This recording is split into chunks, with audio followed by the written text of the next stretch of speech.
Bonjour à tous et bienvenue dans cette nouvelle vidéo, j'espère que vous allez bien et que vous êtes en forme, comme vous avez pu le voir dans le titre de cette vidéo. Aujourd'hui on se retrouve pour un nouvel épisode concernant la série 30 jours pour devenir un trader rentable. J'espère que la vidéo du jour vous aidera. On passe tout de suite sur mon ordinateur, c'est parti. Alors en ce qui concerne donc cette vidéo, on va s'intéresser au principe de liquidité. C'est hyper important, donc vous devez vraiment maîtriser ça si vous souhaitez être rentable tout simplement. Donc en ce qui concerne le principe de liquidité, c'est pas compliqué, on retrouve la liquidité acheteuse et la liquidité vendeuse. Donc c'est ce que je vais vous expliquer aujourd'hui dans cette vidéo. Aujourd'hui le but c'est quoi? C'est de comprendre pourquoi quand on a des zones comme ça de liquidité qui sont récupérées, le marché explose par la suite. Alors ça peut être des mouvements plus ou moins importants, ça dépendra uniquement donc de la liquidité qui est présente. Plus la zone de liquidité est conséquente et plus le mouvement derrière sera important. Si on a affaire à une petite zone de liquidité, le mouvement derrière sera plus faible. Comment déterminer donc cette zone? Comment dire si c'est une grosse zone ou si c'est une petite zone de liquidité? Ça va dépendre du nombre de bougies. Là, il y a énormément de bougies, donc forcément, la liquidité ici est présente. La liquidité, c'est quoi? Pour la faire simple, c'est en fait les stop-loss de certains traders. Quand on va récupérer le stop-loss de certains traders, on dira que la liquidité a été récupérée. Donc je vais essayer de vous expliquer un petit peu tout ça dans cette vidéo. Donc ici, je vous ai fait un petit exemple en graphique. On peut en retrouver plein. Donc voilà, ici, on avait toute la liquidité et derrière, le prix explose. Vous voyez? Donc le mouvement est peut-être pas aussi conséquent que celui que je vous ai montré précédemment, mais c'est simplement parce qu'il y a moins de volume ici. Donc je vais essayer de vous montrer tout ça et je pense que le plus simple, c'est que je puisse faire quelques dessins et comme ça, vous allez mieux comprendre. Donc premier point assez rapide, c'est qu'on peut placer des ordres à l'achat sur les marchés et on peut placer des ordres à la vente. Jusque là, tout le monde suit. Donc comme vous le savez, je ne vais pas me répéter, mais si on vient d'acheter le marché, le seul moyen de sortir, c'est de le revendre. Hop et hop, comme ça. Donc je viens d'acheter le marché, si mon TP est touché, donc le take profit, je dois revendre le marché. Si le stop loss est touché, je dois aussi revendre le marché. Donc la liquidité présente sur une position acheteuse, c'est de la liquidité vendeuse. Parce que si le stop loss est touché, cette personne devra vendre le marché. Donc pour vendre le marché, on aura besoin d'une contrepartie. La contrepartie, elle doit être acheteuse. Parce que je vous le rappelle, on est en trading, c'est du commerce. Il faut un acheteur, un vendeur. Donc c'est pas plus compliqué. Donc lui, là, il va vendre sa position. En face, quelqu'un va l'acheter. Et c'est pour ça que derrière, le marché va monter. Donc si on reprend juste l'exemple précédent, je vais essayer de vous le retrouver juste là. Voilà. Donc là, pour la faire simple, il y a des personnes ici qui ont acheté le marché. Donc ils ont acheté le marché comme ça. C'est par exemple des personnes qui vont trader les supports, les résistances, etc. Ils vont donc tous se placer comme ça. Et je vais peut-être prendre ça et le dupliquer parce qu'il y a vraiment beaucoup de positions ici. Tac. Alors ils vont peut-être pas tous rentrer sur les mêmes zones au pips près, hein, vous l'avez compris, mais voilà, il y en a beaucoup qui vont se placer comme ça. Donc tout ça, c'est des positions à l'achat. Parce que là, c'est pour eux une zone qui est pertinente, vu que le prix à chaque fois a du mal à casser cette zone. Ils vont se placer dessus et essayer de long le marché. Certains vont réussir à tirer profit et d'autres, malheureusement, vont se faire sortir. Donc ici, on peut voir que tous les stop loss sont ici. C'est super. Et du coup, toutes ces personnes-là, qu'est-ce qu'elles vont faire? Elles vont devoir vendre le marché pour sortir de position. Pourquoi elles doivent vendre le marché? Tout simplement parce qu'ils veulent limiter leurs pertes. Donc, ces personnes-là n'ont pas le choix que de placer un stop loss. Et si certains ne placent pas de stop loss, ils se feront quand même liquider parce que au niveau de leur capital de trading, ils n'auront plus assez d'argent pour tenir la position. Donc ici, si les stop loss sont récupérés, alors comment ils sont récupérés? Le prix va venir en dessous. Donc vous voyez que le prix il a bien chuté là. Actuellement, le prix il est ici. Donc tout le monde s'est fait liquider. Donc là, la liquidité elle a été récupérée. Toutes ces personnes-là sont en train de vendre le marché. Sauf qu'en contrepartie, il nous faut du coup des mecs qui veulent acheter le marché. Donc, étant donné que toutes ces personnes-là veulent vendre d'un coup et que du coup on a besoin d'acheteurs, quand les personnes vont se mettre à acheter le marché pour sortir tous ces gens-là, ça va tout simplement faire exploser le marché. Alors ici, c'est peut-être exceptionnel. Il y a 14 heures, il y avait sûrement une annonce économique aussi, mais sinon, ça fonctionne toujours comme ça. Tous les stop-loss sont récupérés sur la même zone et du coup, derrière, le prix va forcément réagir.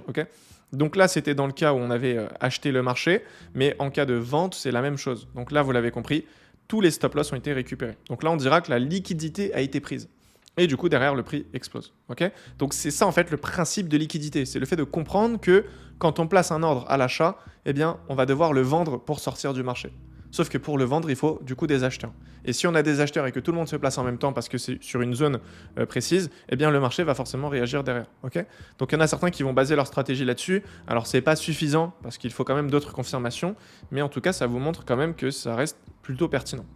Maintenant, pour quelqu'un qui veut vendre le marché, c'est la même chose. Il vient de vendre le marché ici.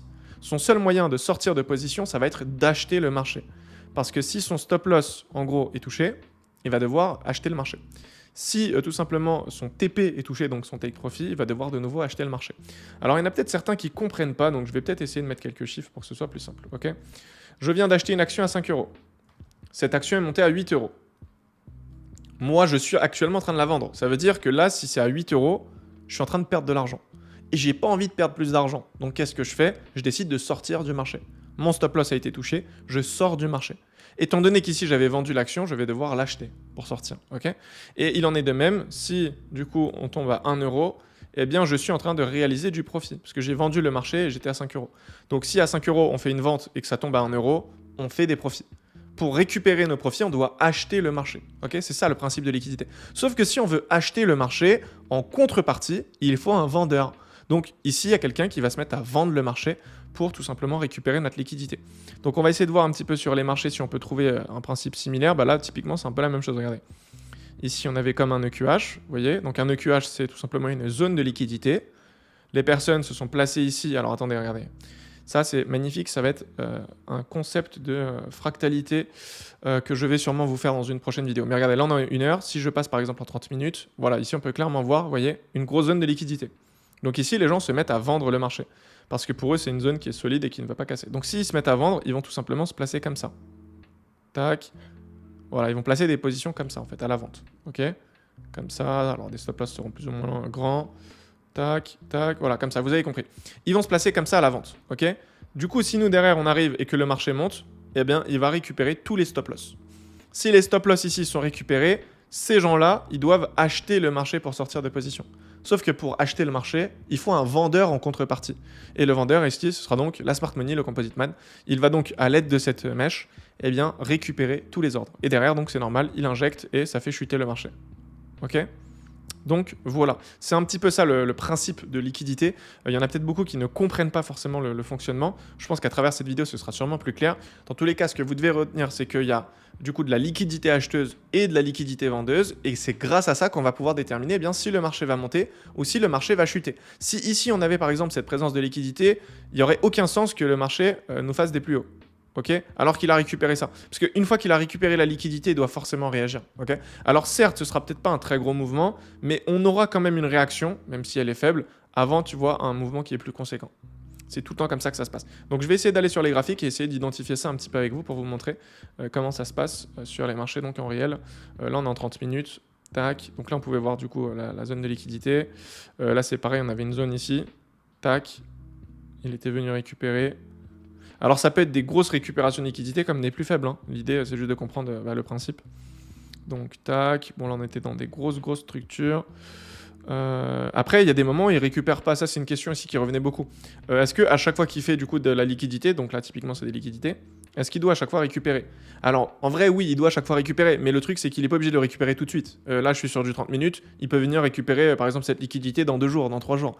Les gros intervenants sur les marchés n'ont pas forcément de problème au niveau de leur position. Ils peuvent garder des positions en perte latente pendant des jours et des jours. Ça leur pose aucun problème.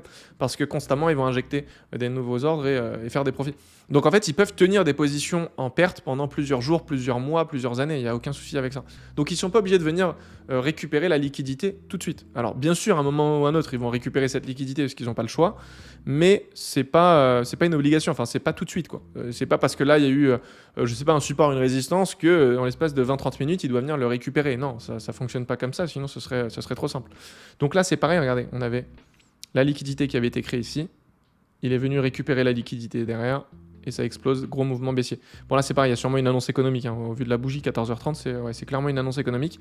Après ici, regardez, hop, il avait créé la liquidité. Il récupère la liquidité ici, on peut le voir grâce à la mèche. Et derrière, le marché se retourne. Ok, tac, à partir de là, on a donc le changement. Donc ça peut être intéressant pour anticiper un petit peu, du coup, les changements de tendance. Donc dans la vidéo précédente, on avait vu les différentes tendances, comment les identifier. Et bien grâce à ce principe de liquidité, on pourra avoir plus de précision sur du coup les retournements, ok? Parce que parfois il y en a beaucoup qui se font avoir. Je vais vous montrer ça. On est ici par exemple dans une tendance haussière, ok? Tac, c'est parfait, tac, tac, tac. Il va venir ici créer de la liquidité et après il va faire ça. Et là en fait il y en a beaucoup qui vont se dire ok parfait on est passé en tendance haussière. Sauf qu'en fait non parce qu'il est juste venu récupérer la liquidité. Donc derrière le mouvement qui va arriver ça va être un gros mouvement baissier, comme ça. Ok, donc c'est pas parce qu'on est venu casser le dernier high qu'on est forcément passé en tendance haussière. Non, des fois il va venir casser le high juste pour récupérer la liquidité et délivrer un mouvement baissier beaucoup plus conséquent. Et ça, du coup, pour le comprendre, il faut regarder s'il est venu récupérer la liquidité. Si c'était pas de la liquidité, que c'était juste comme ça et qu'il est venu casser le high, bah dans ce cas-là, le marché va continuer à l'achat. C'est là clairement une tendance haussière. Par contre, si, comme je vous ai expliqué, là il y a de la liquidité, il vient récupérer cette liquidité, ok? Tac, il vient récupérer cette liquidité avec la mèche, c'est que souvent derrière il se retourne, ok? Et donc là, le plus intéressant, c'est pas forcément de vendre le marché, mais c'est au moins d'éviter de l'acheter. Parce que si déjà on évite de l'acheter, on va forcément limiter les pertes, ok? C'est surtout ça l'idée. Et c'est pareil dans une tendance baissière. C'est pas parce qu'on est venu casser le dernier low, donc le dernier plus bas, que forcément c'est une continuation de la tendance baissière. Non. Parfois ça va venir faire ça, tac tac tac, il va faire comme ça. Et là il y en a plein qui vont se dire bon bah c'est nickel, il vient de casser le dernier low, on va pouvoir vendre le marché. Non, là, il est juste venu récupérer la liquidité. Donc derrière, il y a de fortes chances pour que le marché monte. Ok? Ça, c'est vraiment quelque chose qu'il faut comprendre. Et le seul moyen de le comprendre, c'est de regarder si c'est de la liquidité qui a été récupérée. Encore une fois, si c'était comme ça, bah là, c'est pas de la liquidité qui est récupérée, il est juste en train de casser les derniers plus bas et on est bien dans une tendance baissière. Okay, donc là, on pourrait vendre le marché. Par contre, dans le cas précédent, ici, il est juste venu récupérer la liquidité. Et c'est pour ça que c'est important de comprendre la liquidité acheteuse et la liquidité vendeuse. Okay, parce que là, typiquement, la liquidité ici, c'est des personnes qui sont en train d'acheter le marché, ok, tac, avec un stop loss en dessous. Et donc là, s'il vient récupérer le stop loss de tout le monde, eh bien, forcément, en contrepartie, il faut des acheteurs parce qu'eux, ils vont vendre le marché. Donc les acheteurs vont faire monter le marché. Parce qu'en fait, sur ces zones-là, il y a tellement de traders, il y a tellement de liquidités que si on se met à acheter du coup toutes ces positions ou qu'on se met à liquider tout le monde d'un coup, forcément ça va réagir et le prix va devoir monter ou descendre en fonction de la structure. Okay, donc c'est souvent comme ça que ça fonctionne.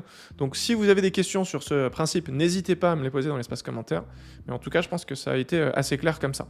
Donc voilà, si certains veulent peut-être, j'ai envie de dire, développer un petit peu leur trading et passer à un niveau supérieur, eh bien vous pouvez naturellement cliquer sur le premier lien en bas de cette vidéo, car pour cette occasion, j'ai réalisé une masterclass totalement gratuite et je vous délivre beaucoup de valeur. Donc voilà. Et si certains veulent être accompagnés sur les marchés, eh bien vous pouvez aussi réserver un appel avec moi ou un membre de mon équipe pour discuter un petit peu et qu'on puisse comprendre votre profil, votre situation actuelle et voir un petit peu si on peut vous accompagner tout simplement.